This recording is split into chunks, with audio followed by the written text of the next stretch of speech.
Hello दोस्त, मैं सौरभ कुमार। ये जो है बाल्या अवस्था उसका है न विकास, बाल्यावस्था एवं उसका विकास अग्रवाल पब्लिकेशन का जो है ये रीता चौहान का जो बुक है। सिलेबस यूनिट 1 में देखते हम लोग इंट्रोडक्शन ऑफ चाइल्ड है ना, तो meaning and definition of childhood growth and development. आइए इसका मतलब देखते हैं क्या क्या है यूनिट 1 में। यूनिट 1 का जो है विस्तार पूर्वक हम लोग इस बुक को पढ़ेंगे है ना। बाल्य अवस्था, अर्थ एवं कारक। उससे पहले आप लोग एक छोटी सी रिक्वेस्ट है कि मेरा यूट्यूब चैनल जो नेम है सौरभ एकेडमी 7857 को है ना सब्सक्राइब, लाइक, शेयर कर दीजिएगा। ऑल वीडियो प्लेलिस्ट में आपको अवेलेबल हो जाएगा। हाँ जी, तो इसमें जो है पहला चैप्टर का विस्तार पूर्वक हम लोग चर्चित करते हैं। तो इसमें दिया हुआ ऐतिहासिक एवं समसामयिक परिप्रेक्ष्य है ना। पूरे विश्व में बाल अवस्था को मानव विकास की एक प्राकृतिक अवस्था माना है। वास्तव में हम बाल अवस्था को जैविक विशेषताओं के आधार पर समझते हैं कि छोटे बच्चे अपने जीवन के पूरी तरह बड़ों पर निर्भर रहते हैं। शिशु ना तो अपने आप आहार ले सकता है और ना ही अपनी देखभाल कर सकता है। यदि नन्हे शिशु को बड़े की देखभाल के बिना छोड़ दिया जाए तो उसकी मृत्यु स्वाभाविक है, जबकि पशुओं के बच्चे के अधिक स्वयं समर्थ होते। उदाहरण, गाय का बछिया पैदा होने के कुछ ही देर बाद खड़ा होकर चलने लग जाता है। बच्चों है न के खतरे और जोखिम से बचाना आवश्यक है, जैसे कार्य के स्तर पर शोषण, अश्लील सहित दुर्व्यवहार आदि बाल अवस्था में विकास की एक जैविक अवस्था ही नहीं, इसके सामाजिक परिप्रेक्ष्य भी है, जो विभिन्न समाजों में विभिन्न समयों पर प्रवृत्तियों, विश्वास और मूल्यों के आधार पर उपजे हैं। समय समय पर है ना विभिन्न समाजों में बाल अवस्था की परिभाषाएं और अपेक्षा बदलती रहती है। इतिहास के विभिन्न कालों में बच्चों के प्रति माता पिता की जिम्मेदारियां भी बदलती रहती है। मध्य युग में है ना, मध्य युग में बाल अवस्था के प्रति दृष्टिकोण, तो कुछ इतिहासकारों के अनुसार 16वीं शताब्दी से पूर्व पाश्चात्य संस्कृति में बाल्यावस्था का है ना संप्रदाय जीवन की एक विशिष्ट अवस्था के रूप में विकसित नहीं हुआ था। मध्यकाल के अंत तक पश्चिमी देशों में बच्चों को काफी है ना बच्चों को प्रौढ़ों का लघु रूप समझे जाने लगा था। 15वीं और 16वीं शताब्दी के चित्रकला में बच्चों की शारीरिक अनुपात और वस्त्र है न बड़ों के समान ही प्रदर्शित किए गए हैं। यदि इन चित्रों के बारे में कलात्मक अभिव्यक्ति के बाहर आकार सोचे तो बच्चे से बड़ों की तरह व्यवहार की अपेक्षा की जाती थी। बच्चों से भी अपेक्षा की जाती थी कि वे अपने माता पिता के साथ सामाजिक जीवन के सभी आयामों के प्रति भागता करे। गंदी भाषा, यौन व्यवहार है ना आदि कुछ भी बच्चों के लिए वर्जित नहीं था। इस काल में बच्चों के लिए एक विशेष संरक्षण देखभाल का कोई प्रयत्न नहीं था। बच्चों को बड़े की तरह ही दंड दिए जा रहे थे है ना। मध्यकाल में क्या हुआ? मध्यकाल में नवजात शिशुओं की मृत्यु दर क्या हो गई थी? बहुत अधिक हो गई थी। जीवित बच्चों के अधिक वर्षों तक जीवित रहने की संभावना भी कम होती थी। 17वीं शताब्दी में फ्रांस में जन्म लेने के एक वर्ष के भीतर 20 से 50% बच्चों की मृत्यु हुई थी। लोग सोचते थे कि उन्हें अधिक से अधिक बच्चा पैदा करने चाहिए ताकि उनमें से कुछ जीवित रह जाए। ये जो बोला गया 17वीं शताब्दी में फ्रांस में कि अधिक से अधिक बच्चा पैदा करे, है न, जिसमें से क्या होता था 20 से 50% की मृत्यु होती थी और कुछ ही बच्चा बच पाते थे। उसके बाद है 18वीं तथा 19वीं शताब्दी में बाल अवस्था। तो 18वीं शताब्दी में बाल अवस्था के प्रति दृष्टिकोण और प्रत्यक्षीकरण में परिवर्तन आने लगा है। यह माना जाने लगा कि बच्चे नादान होते हैं और उन्हें देखभाल की आवश्यकता माता पिता ने बच्चों की सामाजिक गतिविधियों और सामाजिक सरोकार पर ध्यान देना आरंभ कर दिया था। 18वीं शताब्दी के अंतिम दशकों तथा अनुशासन के नाम पर बच्चों की बुरी तरह से पिटाई करना एवं समानवाद थी। कभी कभी धार्मिक संदर्भ का सहारा लेकर बच्चों के साथ निर्दयता बरती जाती थी। बाल अवस्था की परिभाषा हमेशा सामाजिक संस्थानों से प्रभावित रही है। 18वीं शताब्दी के अंतिम दशकों से पूर्व तक बाल श्रम को बुरा नहीं माना जाता था। 19वीं शताब्दी के आरंभ तक, है ना, फैक्ट्रियों में ज्यादातर बच्चों की ही काम करते थे। उनका काम बड़ों के कामों जैसे ही होता था। कभी कभी तो वे बड़े के अधिक मेहनत करते थे। साइज में छोटे होने के कारण कभी कभी उनका खतरनाक सरकारी जगह काम पर लगा दिया जाता था, जैसे फैक्ट्री की चिमनी की सफाई। कभी कभी बड़े लोग गैरकानूनी काम में बच्चों का उपयोग करते थे, जैसे भीख मांगना, चोरी करना, है न। लेकिन क्या हुआ, 19वीं शताब्दी के मध्य में पहले बाल संरक्षण संगठन चाइल्ड प्रोटेक्शन ऑर्गेनाइजेशन का उदय हुआ था। सबसे पहले 1825 में अमेरिका में हाउस ऑफ रिफ्यूजी की स्थापना हुई। अमेरिका में हाउस ऑफ रिफ्यूजी की स्थापना हुई 1825 में, जिसका उद्देश्य शोषित और अनदेखे किए गए बच्चों के शरण देना था। बाद में वर्षों में इस तरह की कई संस्थान की स्थापना हुई, परंतु इन संस्थानों में भी बालक के कल्याण के प्रति संवेदनशीलता की कमी रही है। ये संस्थाएं बच्चों की संरक्षण नहीं बल्कि प्रयास करती थी कि बच्चे समाज के लिए आर्थिक बोझ और खतरा ना बने। उस समय बहुत लोग सोचते थे कि यदि बाल अवस्था खराब हो जाएगी तो प्रौढ़ावस्था भी खराब हो जाएगी। इसलिए हाउस ऑफ रिफ्यूजी की कोशिश थी कि शहरी क्षेत्र के गरीब बच्चों को आपराधिक प्रवृत्तियों से सुरक्षित किया जाए। 19वीं शताब्दी में औद्योगिकरण के विकास ने बाल श्रम को बढ़ावा देना शुरू किया।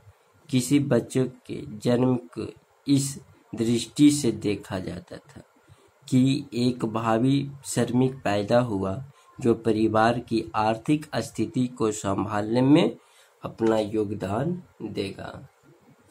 उसके बाद है 20वीं शताब्दी, है न। 20वीं शताब्दी में बाल अवस्था। 20वीं शताब्दी के मध्य तक औद्योगिकरण ने जोर पकड़ लिया था कि बच्चों की आर्थिक कार्यों लिए जरूरी समझना कम हो गया कि पैसा कमाने का काम माता पिता का समझा गया है।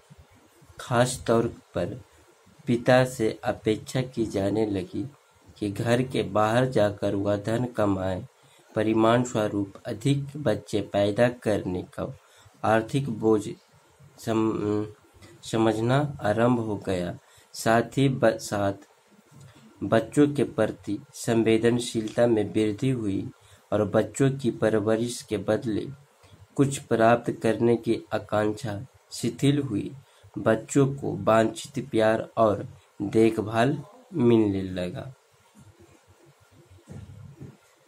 बाल्यावस्था के आधुनिक संप्रदाय निर्माण को निम्न बिंदुओं के द्वारा व्याख्यात किया जा सकता है। तो पहला है मानव विकास की अवस्थाओं में बाल अवस्था को सबसे महत्वपूर्ण माना जाने लगा है। दूसरा है परिवार के अंदर बच्चे बाहरी दुनिया से स्वयं को सुरक्षित और संरक्षित महसूस करने लगा। तीसरा में है बच्चों को सुरक्षा और संतुष्टि देने के लिए माता पिता अपनी सामर्थ्य के अनुसार भरपूर प्रयास करते थे। चौथा है नाभिकीय पारिवारिक संरचना न्यूक्लियर फैमिली स्ट्रक्चर में बालक पर अत्यधिक ध्यान दिया जाने लगा। बाल केंद्रित विचारों और विश्वासों को प्रमुखता मिलने लगी। पांचवा में है विकासनात्मक मनोवैज्ञानिक का उदय हुआ। बालकों और बाल्यावस्था को विभिन्न अध्ययनों और शोध के माध्यमों से विशेष प्रमुखता दी गई है। एलन की ने 20वीं शताब्दी को बच्चों की शताब्दी कहा है। 6 नंबर में है मनोवैज्ञानिक का विकास दृढ़ हुआ है कि बालक का विकास पूर्व निर्धारित रेखीय और आयु के अनुसार होनी चाहिए। उसके बाद है 7 नंबर में इतिहास में पहली बार बालक वैज्ञानिक अध्ययनों और व्यावसायिक मनोविश्लेषण का केंद्र बना। 8 में है आधुनिक परिवारों में माता की तरफ से बच्चों को पूर्ण सुरक्षा और ममता प्राप्त होती है, परंतु कभी-कभी मां के अत्यधिक संरक्षण से बालकों का विकास प्रभावित भी होता है। 9 नंबर में है बच्चे की भलाई के लिए चिकित्सा और मानसिक स्वास्थ्य के विशेषज्ञों ने अपना अभूतपूर्व योगदान दिया है। बच्चों के पालन पोषण के नए तरीकों को प्रस्तुत किया है। संवेदनात्मक दृष्टि से विशिष्ट बच्चों को सहायता दी है। बेंजामिन स्पोक, वर्जीनिया एक्सलाइन और एरिक एरिक्सन को विशेष प्रसिद्धि मिली है ना।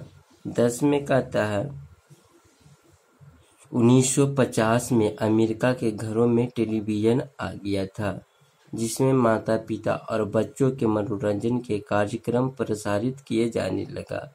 आरंभ में टेलीविजन पर प्रसारित होने वाले कार्यक्रम का बड़ा सेंसर होता था। पारिवारिक समस्याओं, गरीब, हिंसा और शोषण आदि से संबंधित घटनाओं टेलीविजन पर नहीं दिखाई जाती थी, ताकि बच्चों पर गलत प्रभाव न पड़े। 11 नंबर में है सालों बाद महिलाओं में यह जागृति आई कि उन्हें केवल पति और बच्चों की देखभाल तक ही सीमित नहीं रहना चाहिए। वे अपने करियर के साथ साथ अपने परिवार और अपने बच्चों की देखभाल अच्छी तरह से कर सकती है।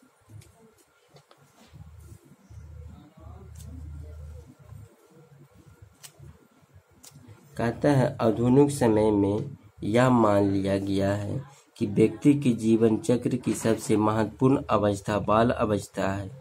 इस अवस्था में कुछ सामाजिकरण और मनोवैज्ञानिक विकास जीवन भर व्यक्ति के कार्य और व्यवहार को प्रभावित करता है।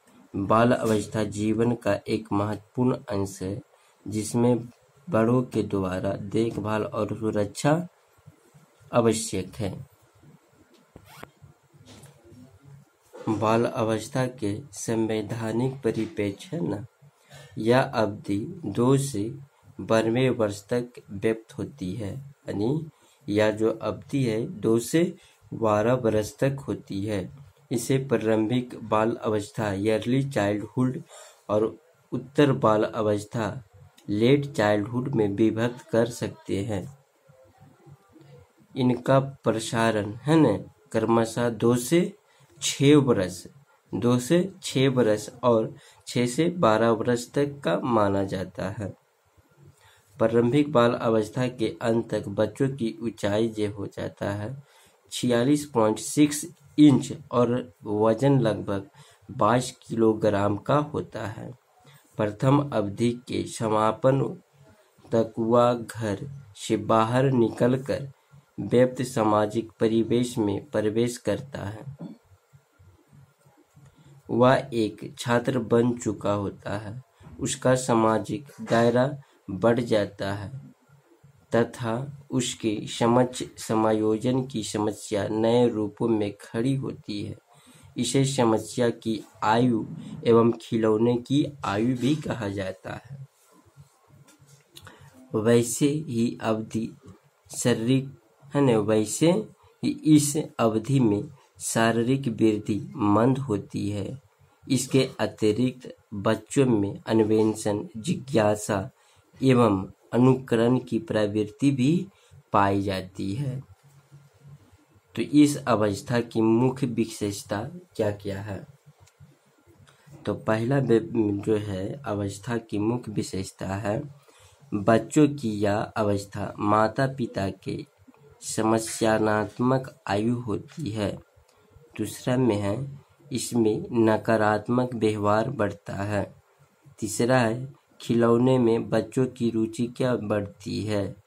और चौथा है इसे पूर्व विद्यालय आयु भी कहा जाता है। 5 नंबर में है बच्चों में जिज्ञासा तथा अन्वेषण की प्रवृत्ति बढ़ जाती है। 6 नंबर में है बच्चों में प्रश्न करने की आदत बढ़ जाती है। 7 नंबर में इसे पूर्व टोली प्री गैंग की आयु भी कहा जाता है। 8 नंबर में इसमें अनुकरण तथा सृजनशीलता भी प्रदर्शित होती है।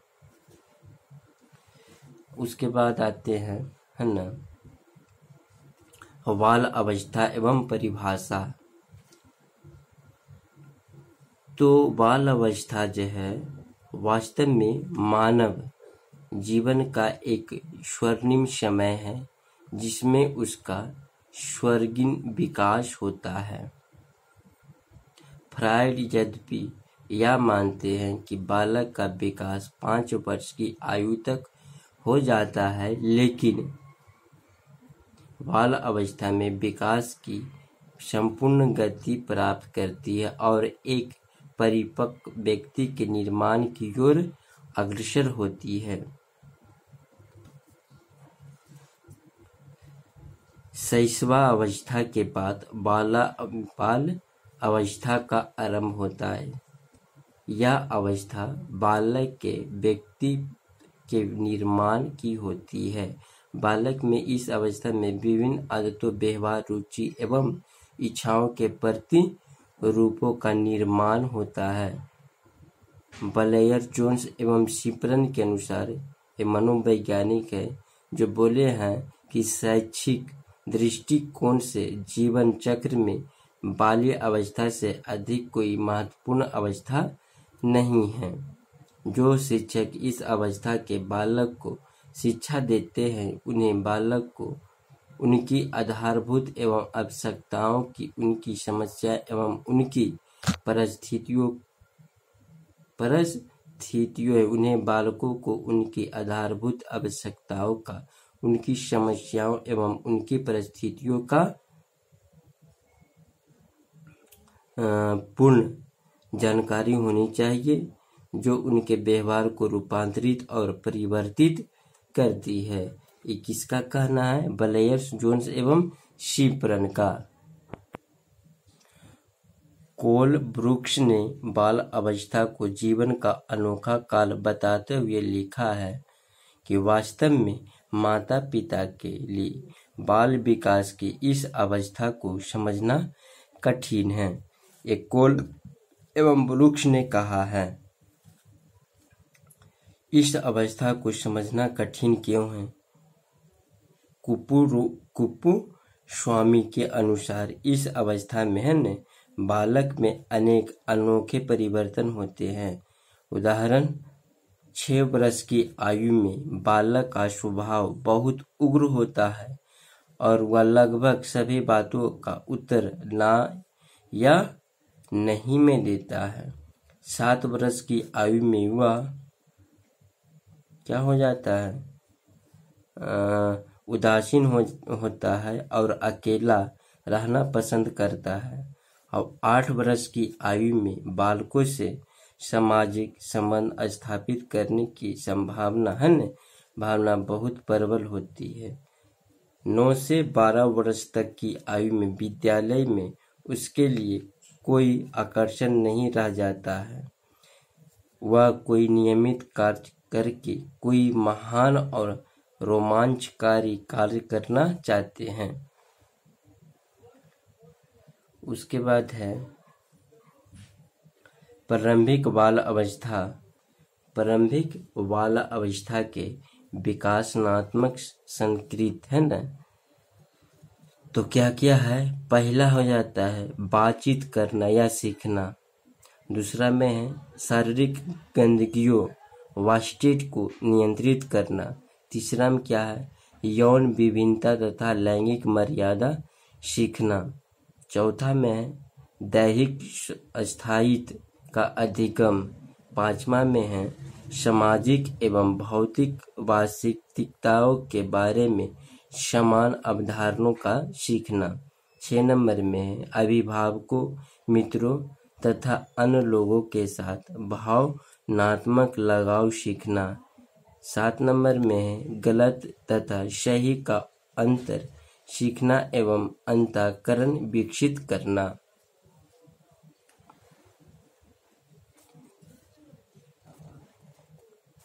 हाँ जी। उत्तर बाल अवस्था। तो उत्तर बाल अवस्था कितना है, उत्तर बाल अवस्था तो यह अवधि 6 से 12 वर्ष तक मानी गई है। उत्तर बाल अवस्था को कितना से अवधि मानी गई, 6 से 12 वर्ष तक मानी गई है। उत्तर बाल अवस्था की समाप्ति के बारे में लोगों में मतभेद आमतौर पर बालकों में 6 से 12 वर्ष एवं बालिकाओं में कितना 6 से 13 वर्ष मानी गई है। इस अवस्था में शारीरिक परिवर्तन की गति तीव्र होती है और सामाजिक विस्तार भी है ना काफी क्या होता है, बढ़ जाता है। चर्च एवं स्टोन है ना, चर्च एवं स्टोन क्या है, मनोवैज्ञानिक है, 1960 में जो बोला है। इस अवधि में शारीरिक विकास की गति धीमी होती है। ऊंचाई में